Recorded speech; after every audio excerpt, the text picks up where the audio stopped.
Many times I come home after a long day of work and I'm hungry. I go to the refrigerator and I open up the door and the fridge is full. And for some reason, nothing in there speaks to me. It's not the tuna casserole. It's not last week's whatever. I go through this routine where I kind of check out everything that's in the fridge, but I'm really hungry, and nothing speaks to me. So I close the door, and then I don't know if you ever experienced this, but I come right back. I open up the door again, and I go through the same routine, and then I close the door. And then a couple minutes later, I go open the door again, and it's so crazy. I'm hungry. And what did I think? Some elf put something new in there? Well, when that happens, then know that what you're looking for is not in the refrigerator. What you're looking for is in the freezer. I'm just joking. What you're looking for, what I'm looking for, is not food. But there's a hunger that people feel. And we try to fill that hunger with food or new things, new clothing, a new gadget of some sort. And that might give us a lift and that might give us a little bit of a break, but that hunger comes back. What are we hungering? This course is about what we're hungry, because I think deep inside we all know that even if we had everything, it might not be enough. Because the best things in life are not things. Love is not a thing. Purpose, meaning, happiness, freedom, they're not things. And that's what I want to do with you in this course. I want to explore let's call it the no things of life that fill us. And I want to explore what is the purpose of life. And I want to explore what is your purpose in life. So I'm looking forward to enjoying this journey with you. Thank you for being part of this.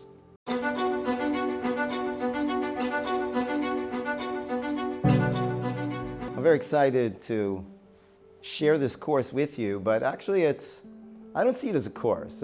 It's a journey. And in many ways, it's also a very personal journey for me, because what I share, what I've researched was to not just help other people. It's really been my own journey. And we want to talk about the purpose of life in general, but really we want to get to your purpose in life specifically. And for me, what's exciting about this course and what is very thrilling and fulfilling for me is that this course is very much a big part of my purpose in life, because my purpose in life, or at least a big part of my purpose in life, is to help others find their purpose in life. And so, but how did I find my purpose in life in terms of career-wise anyways? I didn't find my purpose in life. My purpose found me. It started when I was a young boy, and I woke up to my mother screaming in the middle of the night, having a nightmare. My mother was a survivor of the Holocaust, but she was the type of survivor that never spoke about the Holocaust. She just screamed about it in the middle of the night. So when I was young, I woke up to my mother screaming. And that night I was bombarded with questions. Is there a God? And if there's a God, is he good? And if he's good, why is the world so bad? And if we're the chosen people, I wish he chose somebody else. Now, I didn't come from a Torah home. We didn't have much Torah in our lives. I knew I was Jewish. I felt Jewish because I always felt guilty, so I knew I must be Jewish. But that night really was a transformational moment. It's kind of like one of those defining moments in my life, which is questions. And I was tormented by these questions at a young age. And I didn't know where to get the answers to these questions. So what do you do when you have questions and you don't have answers? What I did is I ran away from my questions. And I had two escape valves. One was rock and roll. That was a big one. I loved going to rock concerts, and it was really, I remember one of my favorite songs by a guy named Dobie Gray, which was, "Give me the Beat Boys and free my soul. I want to get lost in your rock and roll and drift away." And so for many years, I drifted away on rock and roll. And my other escape valve was comedy, because I didn't want to deal with these questions, because deep down I was serious. You know, you meet these kind of clowny guys, these stand-up comedians, and deep inside they're serious. So I was deep inside pretty serious, but to cover that up, I just decided to be funny. My father really loved this psychiatrist, comedian that did a lot of recordings, and my father used to listen to it. I didn't particularly like this guy, but he did say something. He would use comedy and use it as a way to communicate psychological insights and advice. And one of the things he said is, if you keep laughing, you'll never get an ulcer. And I decided that would be a great philosophy in life, that if I just kept laughing, because that's how I would run away from these questions. I would just keep rocking, and I would just keep laughing, and hopefully help other people keep laughing. And it's true, I kept laughing and I didn't get an ulcer, I got a hernia. But, so that was my journey. I ran away from questions, but when I go to sleep at night, the questions would haunt me. What's the point of all this? What's the purpose of all this? How does one find real meaning and happiness in their lives? Until finally, when I was 17 years old, someone guided me to someone that they said, you seem to be kind of restless and you seem to be searching. And why don't you go ask somebody some questions? And I finally did. And I was surprised to find that there really are answers to these questions. Who am I? Why am I? What's the point of all this? What's the purpose of life? What's the purpose of my life?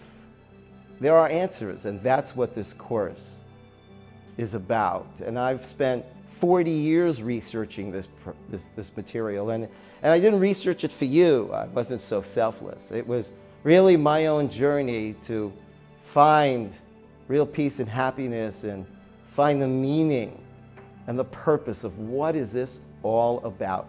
And the source that we're going to be drawing a lot of this content from is from the Kabbalah. And that's what I'd like to share with you next. What is the Kabbalah?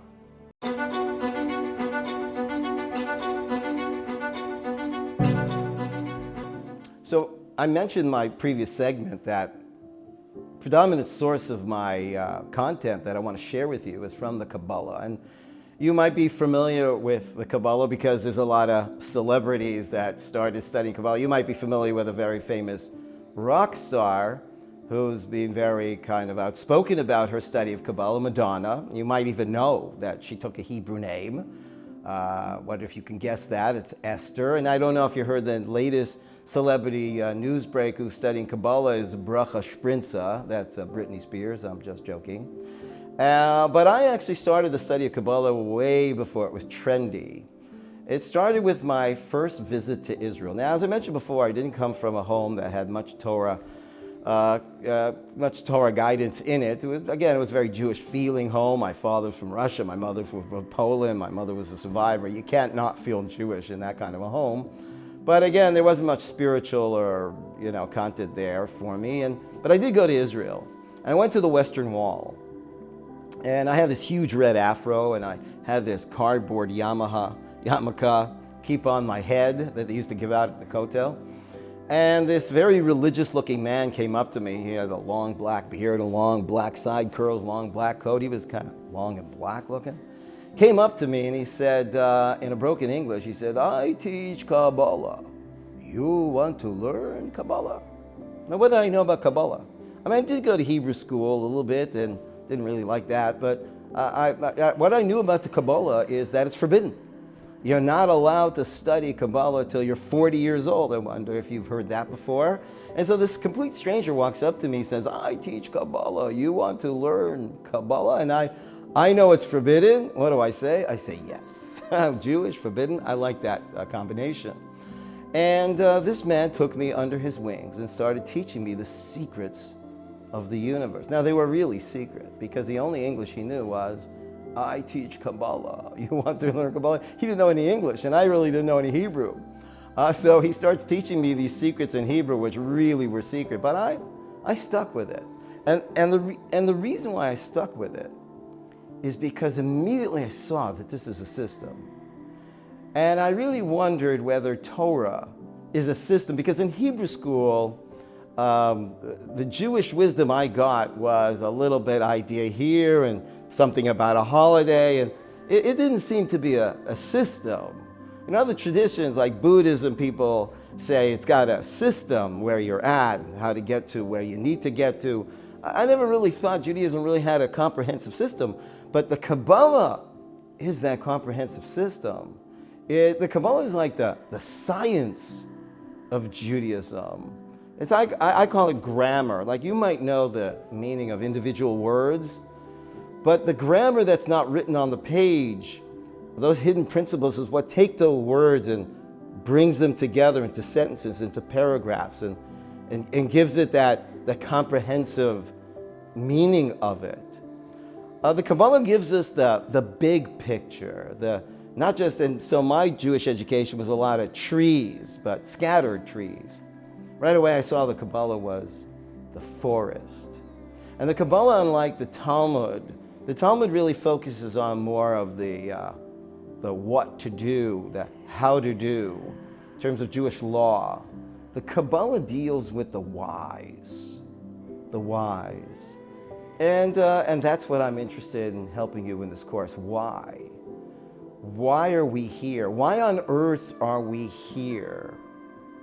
And some people call me a wise guy because I'm really interested in the whys. I'm also interested in the hows, but being a hows guy doesn't sound so cool. So I'll go with the wise guy. And so that's what this course is about. Kabbalah is not an independent religion.